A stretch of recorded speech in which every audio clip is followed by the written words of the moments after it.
বাংলাদেশে শীতের মৌসুমে এবং অন্যান্য সময় রাতভর যাত্রাপালা হতো একটি সময়। মানুষ গুনাহে লিপ্ত ছিল, রাত জেগে আল্লাহর নাফরমানি করত। আলহামদুলিল্লাহ, কালের পরিবর্তনে সেই জায়গাটি ওয়াজ মাহফিলগুলো দখল করে নিয়েছে।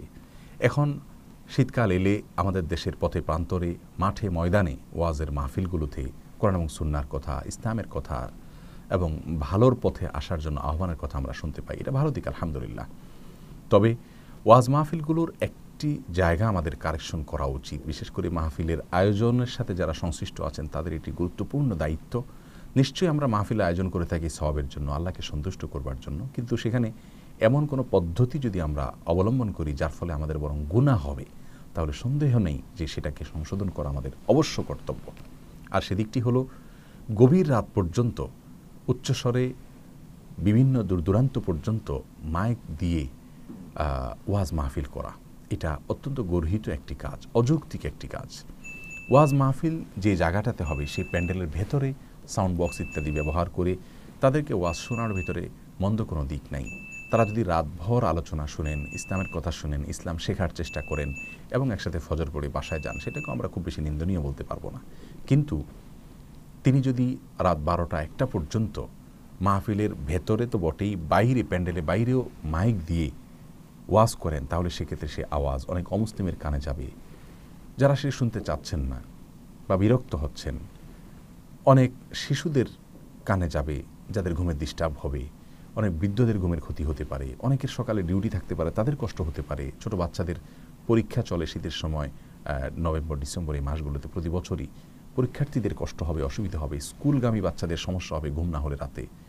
এই সমস্যাগুলোর কথা আমাদের মাথায় রেখে রাতে এভাবে উচ্চস্বরে মাইক ব্যবহার করে দূর দূরান্তে আমাদের মাহফিল করা উচিত নয়।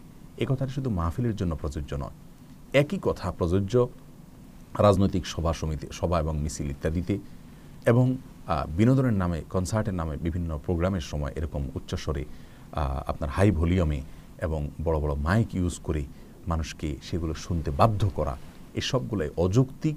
প্রিয় দর্শক, অতএব আমরা অনুরোধ করব ওয়াজ মাহফিল আয়োজন যারা করেন তাদেরকে এবং আমাদের সম্মানিত ওলামায়ে কেরামকে যে আমরা অভ্যস্ত করি আমাদের মাহফিলের শ্রোতাদেরকে, আয়োজকদেরকে, যে আমরা অতিরিক্ত রাত জেগে মাহফিল করব না। যদি করতে হয় তাহলে তার আওয়াজ যেন প্যান্ডেলের বাইরে না যায়, মানুষ যেন ডিস্টার্ব না হয়।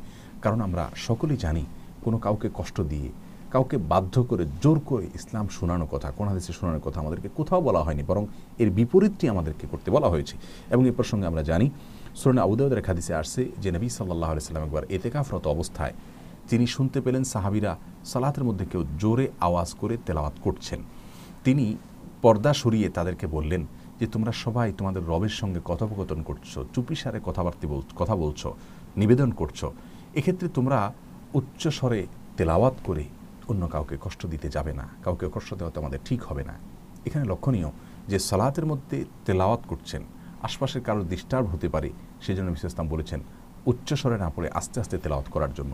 একইভাবে আমরা জানি রাসূল আকরাম সাল্লাল্লাহু আলাইহি সাল্লামের অত্যন্ত আদরের স্নেহের সাহাবী, আলেম সাহাবী আব্দুল্লাহ ইবনে আব্বাস রাদিয়াল্লাহু তাআলা আনহু একজনকে বলেছেন তিনি যে তুমি মানুষকে প্রতি সপ্তাহে একবার মানুষকে কোরআন হাদিসের কথা বলবে।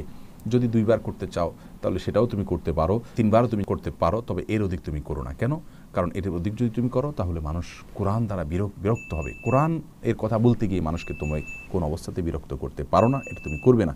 যতক্ষণ পর্যন্ত আগ্রহ নিয়ে নীরবে তোমার কথা তারা মনোযোগ দিয়ে শুনবে, তখন তাদেরকে কথা বলবে। যখন তারা সে আগ্রহ হারিয়ে ফেলবে তখন আর তাদেরকে জোর করে কথা শোনাতে যাবে না।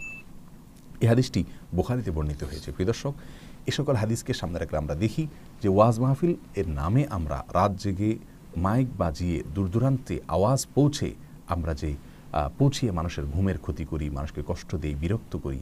হয়তো মানুষ ভয়ে কিছু বলে না, ধর্মীয় কাজ, কিন্তু মনে মনে কষ্ট পাচ্ছে। এর ফলে ইসলামের দিকে আসা তো দূরের কথা, বরং ইসলাম থেকে তারা দূরে সরে যাবে, বীতশ্রদ্ধ হবে। এই জন্য বিষয়টি আমাদের খুব বেশি মাথায় রাখা দরকার। নবী সাল্লাল্লাহু আলাইহি সাল্লামের অভ্যাস ছিল, কারণ নবী সাল্লাল্লাহু আলাইহি ওয়াসাল্লাম ইয়াকরাহুন নাওম ক্বাবলা আল ইশা ওয়াল হাদিস বাদা, এশার পরে কথা বলা অপছন্দ করতেন। আমরা জানি আমাদের এই কথা থেকে নাস্তিকরা, ইসলাম বিরোধীরা সুবিধা হয়তো নিতে পারে, কিন্তু আমরা বিশ্বাস করি আর না করি, মানি আর না মানি, রাত জেগে এভাবে মাহফিল আমরা করতে থাকবো, মানুষ ডিস্টার্ব হতে থাকবে, মানুষের বিরক্ত হতে থাকবে, এটা চলতে পারে না। একটা সময় থেমে যেতে হবে। অথবা আমরা নিজেরাই আগে থেকে সাবধান হওয়া উচিত। আর অযৌক্তিক কাজ করে আমরা আল্লাহর বাণী কীভাবে পৌঁছাতে পারি, এটা কোনোভাবেই সঠিক হতে পারে না। আল্লাহ তাআলা আমাদের সকলকে বোধোদয় হয় সেই তৌফিক আমাদেরকে দান করুন। গভীর রাত জেগে নয়, মাইক বাজিয়ে মানুষকে কষ্ট দিয়ে নয়, আসুন সুন্দরভাবে সঠিক বয়ে কোরআন এবং হাদিসের আলোকে আমরা মানুষকে আল্লাহর কথা বলি, রাসূলের কথা বলি, আখিরাতের কথা বলি। এতে ইনশাআল্লাহ আমাদের দাওয়াত ফলপ্রসূ হবে। আল্লাহ আমাদের সবারকে সেই পথকে, পদ্ধতিকে আমাদেরকে অবলম্বন করার তৌফিক দান করুন। আসসালামু আলাইকুম ওয়া রাহমাতুল্লাহি ওয়া বারাকাতুহু।